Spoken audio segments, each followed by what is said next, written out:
Okay, so we have a lot of people that ask with puppies that have separation anxiety. Is Leo's owner here? Leo? No, Leo. Okay, Eamon is also not here. Candice is also not here. Hi, I'm taking care of Leo. Okay. Sorry, I wasn't. It's okay, not a problem. Okay, so can you tell us a little bit about what's going on? Yeah, so initially he was very scared of every sound, everything. He's improving, but he can't stay like alone for like even like 5 minutes. He'll start barking. Like even if I have to go to the washroom, he does that. Right. If he's alone, and also if somebody's coming over, he growls at them a little and barks. And even if, let's say, we are outside, so if somebody passes by and he's like sitting down on the grass or something, he growls at them. So that's what we wanted to see how to go about it. Right. How old is Leo? For how long do you have him? It's around he's around 6 months. We've had him since 4 days, 3-4 days. Last Friday. Yeah. Okay, so it's super recent. Okay. Yeah. Okay, so one thing at a time. Regarding the growling at people and all of that. So for some reason, he's showing strong feelings about people coming close to him and all of that. So the way to go with this is pairing. So if the dog is growling, there's a reason for it. Okay, so first of all, we don't punish the growl. Okay, we will always try to understand why is the dog growling and then try to change his emotions towards that. Why we don't punish the growl? We don't want a dog that is growling is a dog that is giving us a sign. The dog is trying to communicate with us like, I don't know, I don't like what's going on. Please, can we have some distance on this? Okay, so if we punish the dog literally thinks like, okay, cool, I'm still not happy with what's happening, but I know I cannot growl, so I'm going to the next available behavior that I have of communication, that is the bite. Okay, so this is the reason why we don't punish the growl, so dogs don't escalate to biting. Okay, so how we change this? Normally with food. Okay, so when Leo is around people, so when people come to the house or when there's people passing by or whatever, when there's a situation that Leo is not comfortable and normally growls, we always try to pair that with something really good. Normally we use food for this. It's the easiest way. Okay, the most effective. And we're not talking food like normal treats that you guys normally use. We're talking about super value, delicious stuff. We're talking about cheese. We're talking about air fried chicken. We talk about sausage. We talk about all of those delicious stuff that the dog only has access during these situations. Okay. Sure. Okay. So what we want to do is we want to Leo to think like, okay, when people come to my house or when people pass by me, it's not the end of the world. No one touches me. It's actually good. Okay. Okay. If he's not taking the sausage, whatever you guys going to decide, means that he's too close. Okay. And sometimes being too close for some dogs, it's the same as a football distance feel. You just need to find that distance where Leo can be surrounded by these things and still be able to take the food and cope with you. If he's not taking food, we are using our voice, we are using us being excited, like, yeah, okay, it's fine, Leo, don't worry. And we're having fun and we're doing fun things. So he starts associating that being in that situation, it's a very positive thing and starts to be happy about that situation. About people. Okay, sure. Okay. When he's growling, we tell people, no matter how cute Leo is, for sure, Leo is super cute, but we tell people, please don't come and touch my dog. Okay. Even if people say, but dogs love me. No. Okay. You just really say like, please, my dog is telling you that he doesn't really want to be petted. So no. Okay. And if necessary, you create that distance. So if you feel that people are coming closer, you're the one who creates the distance. Okay. Yeah. Okay, good. Now, regarding, and this is with everything, guys. Okay, so if anyone else has some kind of reactivity going on, this is how we deal with all reactivity. Okay, there's something that the dog is afraid. While the dog is exposed to this trigger, the dog is getting super delicious stuff that the dog never gets access, and it's all positive and happy and amazing stuff. Okay. Cool. He understands no, And should we say no when he growls? No. No. You are So punishing the no is dog. basically stopping that behavior, right? Exactly. You so are whatever- punishing the growl. So now think Okay. about this. Something that you are afraid of, how would you help? If I just scream at you, no, no, no, no, no, you shouldn't be afraid. It's not going to help. It's an irrational thing, right? You know you shouldn't be afraid. You are a rational person, you know, but it's too much, you know. I'm very aware that spiders are not going to kill me, but if they are too close to me, I have a panic attack. And it doesn't matter how you tell me, like, man, it's all right. They're not going to do anything to you. I just cannot think straight, okay? And I will kick you and bite you if you try to put that spider next to me, or if you try to push me to the spider, or if you just tell me, no, no, no, you're being stupid, it's just a spider, okay? It's exactly the same. So if you're never sure, just think, if this was me being afraid and not wanted to be in a situation, how would I like to be treated? And normally when we put in this perspective, the answer normally is correct. Good. Okay, sure. Okay, cool. Now we got it. Regarding the separation anxiety, there's a lot of people here that were talking about this today, okay?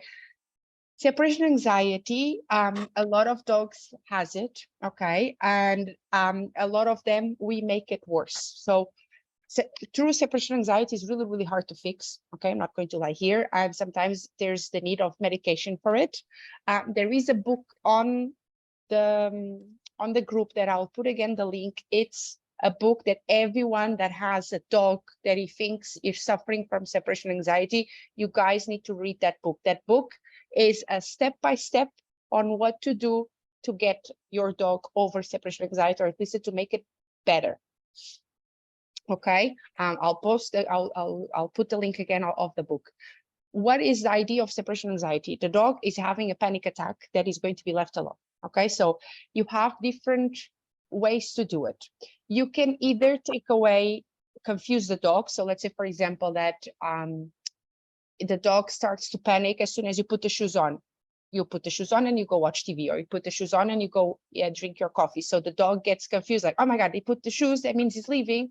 Wait, he's not leaving, he's actually watching TV. So next time you put the shoes, he's not going to be so anxious, okay? And then it's a lot of repetition.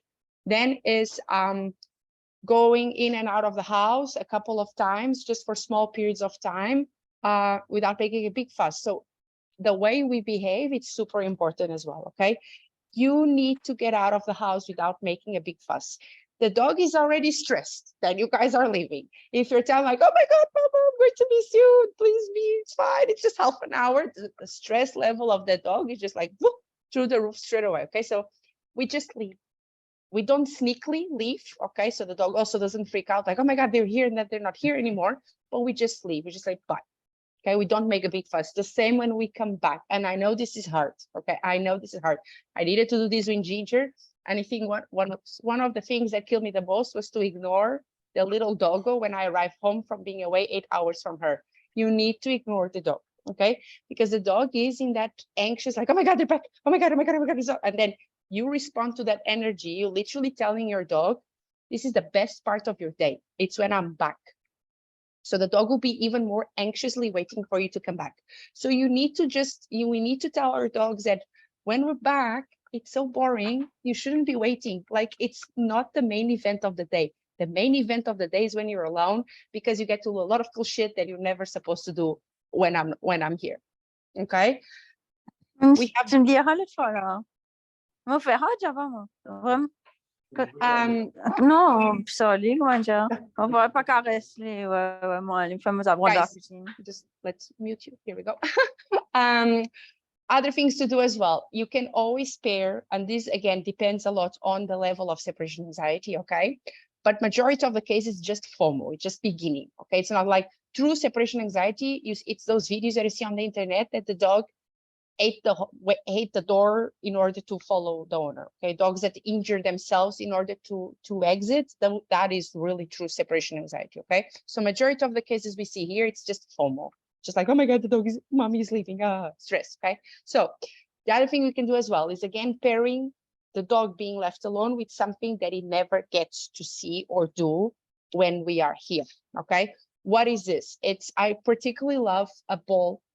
It's like, it's a Trixie snack ball. It's a super cheap toy that it's a, I'll put on the group. I'll put here the things I need to put on the group. Otherwise I'm going to forget. It's a super easy toy that you put some treats inside. Okay. And because it has a labyrinth inside, the dog needs to play for the treats to come out. So it's also interactive toy. So the idea of this ball is, again, we put the most delicious stuff in the world inside of that ball. Okay. We are leaving the door, and as we're leaving the door, we throw the ball on the floor. As we throw, some treats will come out. And then majority of the dogs, the first couple of times, they will not even look at the ball because they'll think, I'll have this when she's back. But the trick is, as soon as we come back, we ignore the dog and we take away the ball. So the dog, after a few repetitions, the dog is going to like, God damn it, I should have had play with that, because they take the ball as soon as they arrive. Not fun. Okay. And then again, it's repetition, is repetition, is repetition. Okay. And reading the book to help you go through this process, because some dogs, this is going to be faster. Some dogs is going to take longer. Having cameras help, just so you can understand easy barking non-stop, easy barking, going to the ball, barking, going to the ball. What is it? So you start understanding, am I making progress? Am I not making progress? Do I need to look better on this? Do I not need to look better on this? Okay. Other things to do to help our dogs. Make sure you leave the dog after he has his walk. Okay. And you can also get him mentally tired as well with a quick little training session, or you give him something to chew while you guys are getting ready to work. So you also getting him calmer and all of that. So our dogs need to have their physical and mentally needs done before we leave the house. Okay, so also the dog is calm and tired. Questions? No questions. Amazing. We're talking about separation anxiety now, guys. So then we'll go back to Liu to see if they have any more questions. But now we're talking about separation anxiety. So any questions about separation anxiety, because it was a big topic tonight, just unmute yourself and ask away. Mina, I wanted to ask you, Yes. our dog Daisy, she's a thorough chewer, right? Like she will chew through everything that we've bought for her.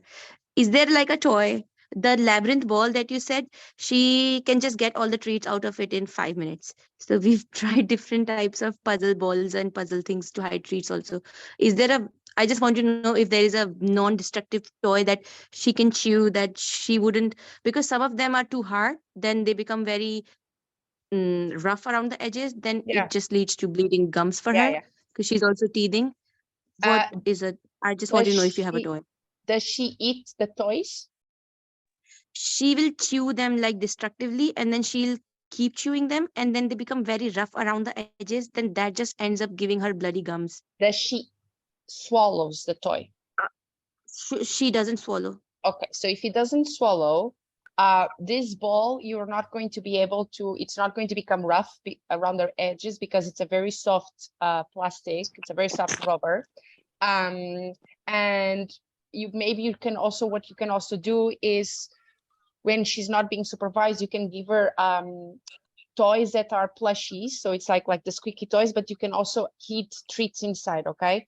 But if the dogs are supposed to destroy their toys. I know the toys are really cute, and we spend shitloads of money on toys, but they are supposed to destroy the toys, because if they don't destroy their toys, they're going to destroy our stuff. Okay. Because remember, shredding, it's also a calming activity for dogs. So the fact that the dogs are destroying stuff and shredding them, they're helping calm down. So let the dog shred. Something that I really like to do with Ginger is I like to save the toilet rolls and the kitchen rolls. And then she doesn't eat paper, so I can do this, okay? And then I put treats inside, and then I smash the corners so the treats cannot come out so easily. And then I hide this around the house. She has a blast. She destroys. I have a mess to come when I come back home, but she's happy, you know? And it's something that it's free because you already bought the toilet paper for yourself. So you can just use the roll for the dog. I have this ball for her. It's that one. That's it. That's the one. But she finds that she's so smart, Mina. She finds the treats in like less than 5 minutes. Everything is out. She'll shake it. She's learned how to shake it so that the hole is out, and then she just. That's good. I don't know. We've never had a desert mix. They're smart. The thing is, you need to get a toy that she only gets at the time. So she already plays with this ball. You cannot use this ball. Okay. And then, I mean, Yes. if you're going to be out of the house for like a couple of hours, you can get a lot of toys. Okay. When I used Yes. to do Leave Ginger Alone, I used to have like 5-10 different toys, and they were only for this activity. And I used to use them all the time, you know, like the entire. So I used to use the toys according to the time that she will be No. left alone. Now I don't do any of that. After 8 years of having her, I don't do nothing of that. But now I come back home and sometimes she's fast asleep.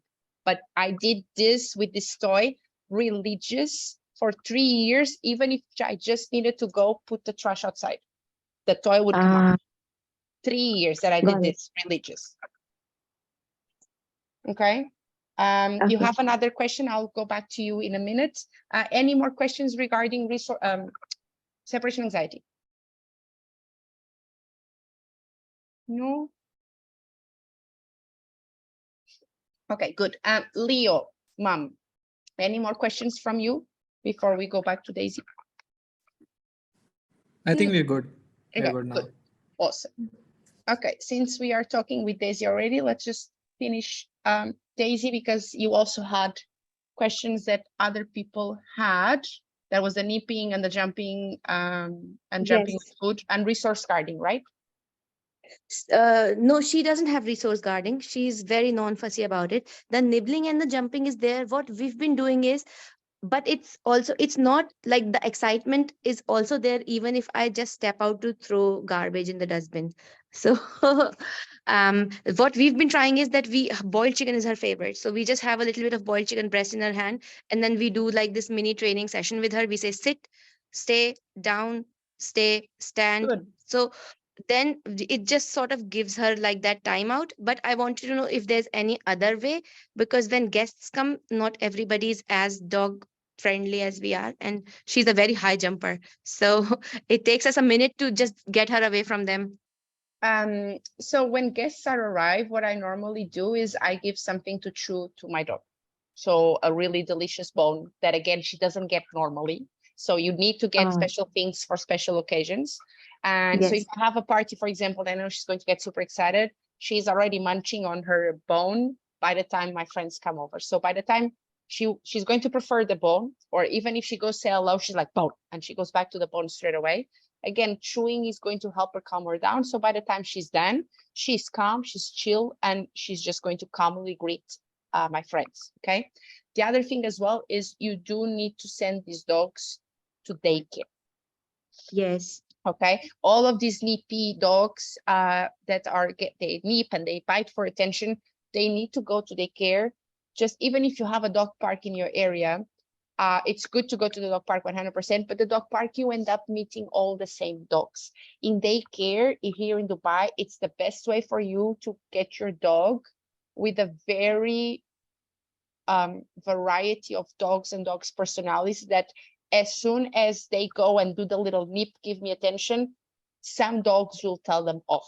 Nicely, of course, no one is supposed to be traumatized, but they will tell them off. Some dogs are more permissive than others. So these nippy, annoying little dogs need to be with a dog that doesn't take shit, basically.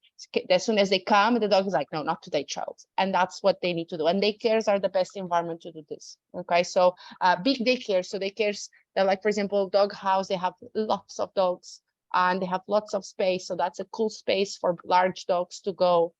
So not this, again, it doesn't need to be forever, just maybe like for the first month or two that you guys are having the dog, just to help them set that. With us is when the dog bites, what we normally should do is we should do the ow. I'm like, ow, that really hurt. And we do a little bit of theatricals. Two things happen when we do this. Sometimes they stop and they look at you very confused, and then they go again, but they do a little bit calmer, or they do the same energy level. And again, you're like, ow, no. Some twists in their mind and they do it worse. The ones that do it worse, you just give the back and walk away to a different room, shut the door. Okay. What does this teach? Shut the door for a couple of seconds. Okay. You don't need to stay away from your dog for a whole 5 minutes. It's too much. Couple of seconds. What does this do? It teaches the dog that when because they're doing this because they want attention, right? They're excited, they want to see with you, they want to play, happy, happy, happy. So if they learn that if I get a little bit too nippy, they go away from me to a whole different room. I really do not like this. So I'm really going to try to control my little emotions to be a little bit calmer. Okay.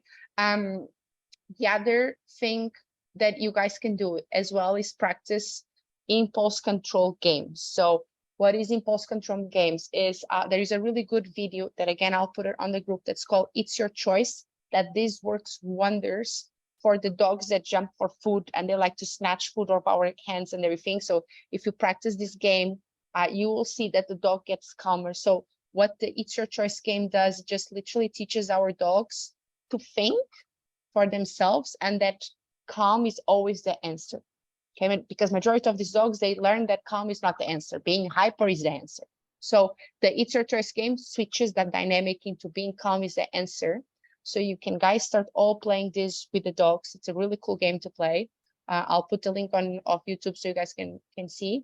And then other very good impulse control gaming, it's airplane feeding. So literally what the name says, like we used to do with the babies with the spoon, but we do with treats or with food. So literally like dangling food on the dog's nose. We pretend we give. If the dog jumps up, the food goes away. If we do it and then the dog butt continues to be on the floor, then we'll reward. So just getting that impulse control to be learned. Okay. And then hopefully all of this will start making an effect on the dogs in So general. she is actually doing better. I wanted to ask you that, are we doing right in getting a little bit of chicken and making her follow some commands and just calming her down? Yeah. Because I've noticed that now she jumps less on me when I come back, because I do that often with her. So it seems to be working, but I You are didn't. also, I you are wasn't redirect. sure Yeah. if I'm a bad behavior or. No, you're not. You're redirecting her and you're helping her calm down. So it's literally like, some kids, sometimes they get so excited that you just need to redirect them to something else so they get all of that energy out. So you're redirecting for a little training session so they get focused, they get calmer, they get to listen to you even more. So that's perfect. And then by the time you're done, it's a little bit calmer so they can actually greet you nicely and all of that, so that's also really good as well. Thanks, Mina. Any more questions for Daisy? No, No. she's Awesome. happy. Cute. She's happy. There's So a cute. parade of toys. So cute. Thank you so much. I'll You're leave the welcome. questions for others now. Okay. Is Candice here? Yes, she is, because she had Storm that had a lot of the same issues. You are. There we go. Yes. Hi. Yes. So Storm is the one with resource guarding. Yes. Okay. Before we go to the resource guarding, do you have any questions regarding what I was just speaking with Daisy's mom? Well, so I couldn't really. I tried the leaving the room thing. We tried leaving the room, Mm-hmm. and but I don't know. Maybe because it's we were not consistent. So because we tried it for a few times and it didn't work, so we left that thing, and again he starts snipping. But actually, so just a little history on Storm. Storm was very sick. He was in and out of the hospital, and when we took him in, he was actually already like snapping at us every time like we touched him in along his body. But then maybe because he got used to us, he's been with us for almost a year now, and so he got used to us. But before, he would always like, there are still certain touches that we do with him that he would like really he would snap. And maybe that was reinforced along the way, because even with he would allow the touches, but then every now and then he would like nip, or he would bite our hands. But and I think it's his kind of like his love language, if you know what I mean. Yeah. So So now I think he bites. He bites. Of course, we've never had any incident, but yes, he bites every time. Every now and then when we touch him, and the resort. But somehow we got used to it.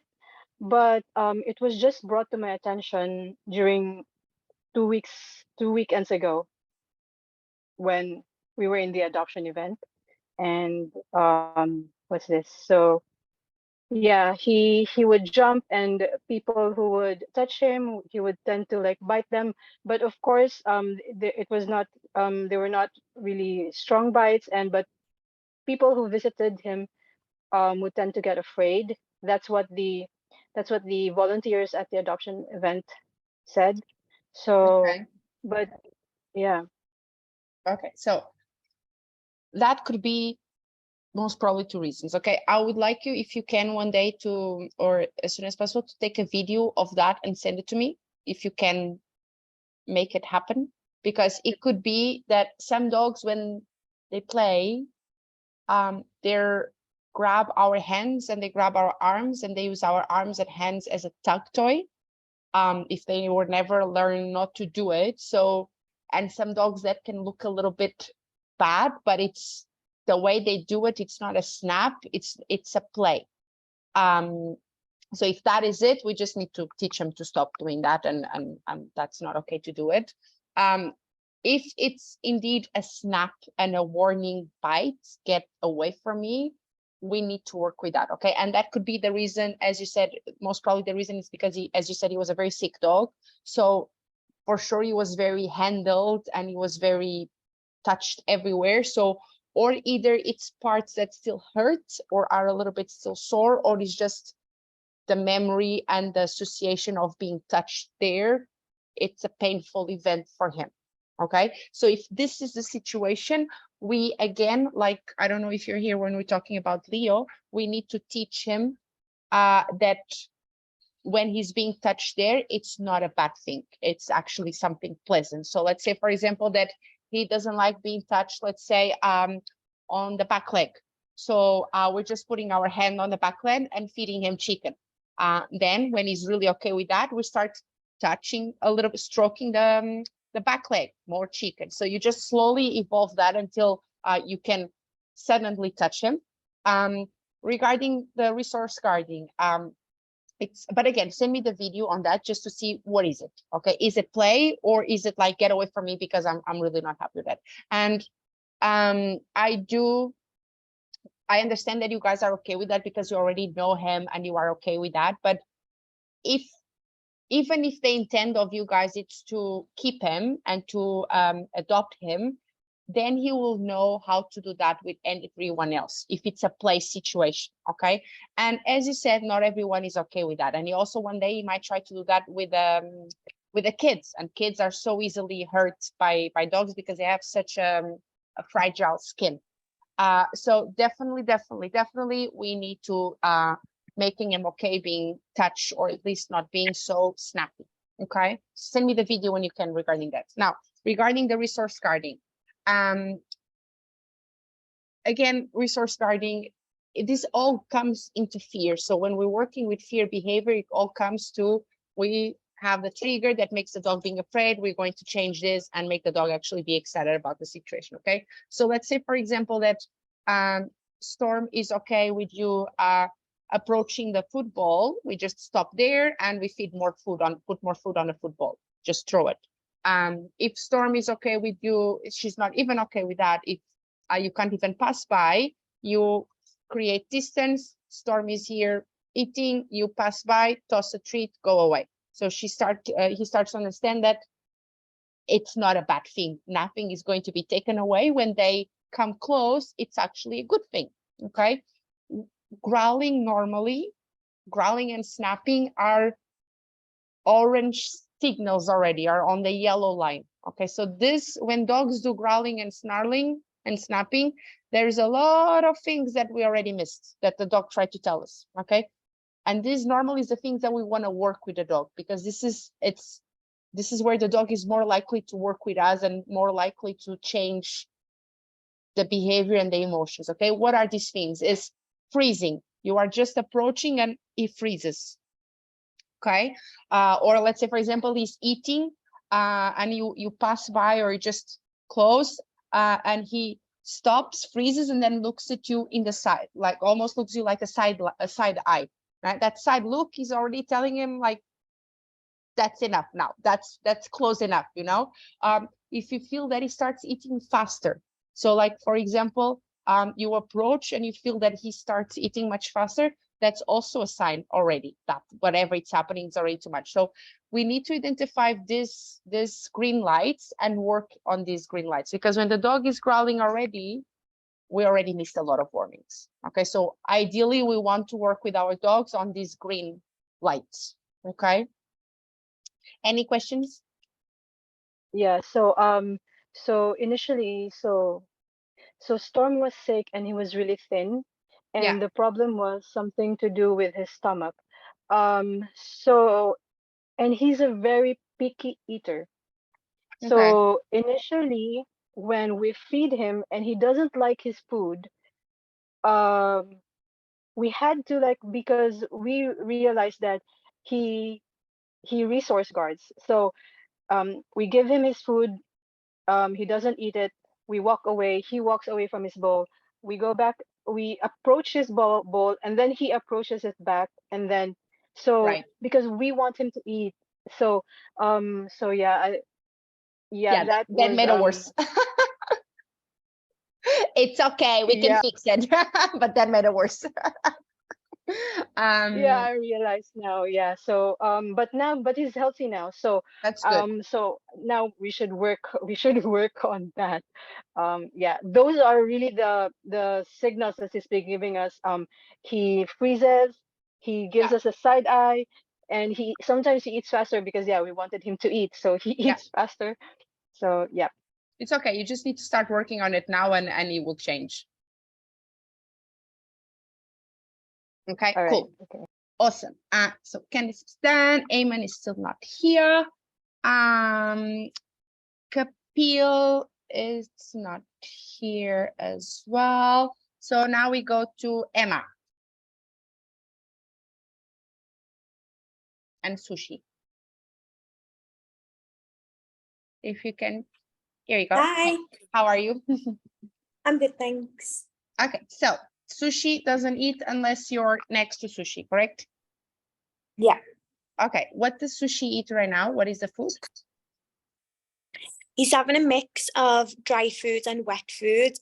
So he has about half a cup of dry food with half a tin of chicken and gravy, wet foods. Okay, doesn't even eat the wet food? He eats it, but he will only eat it if I'm standing next to him. So I've never had a dog like him before. Normally, when it's like a feeding time and I'm preparing food, I've always had dogs that I've known and come running straight to me, waiting at the side while I'm preparing the food. He's just lying at a distance, just watching me. So once I've done it and I've put his bowl down, I'll call him over. And he will come over and he'll start eating it straight away.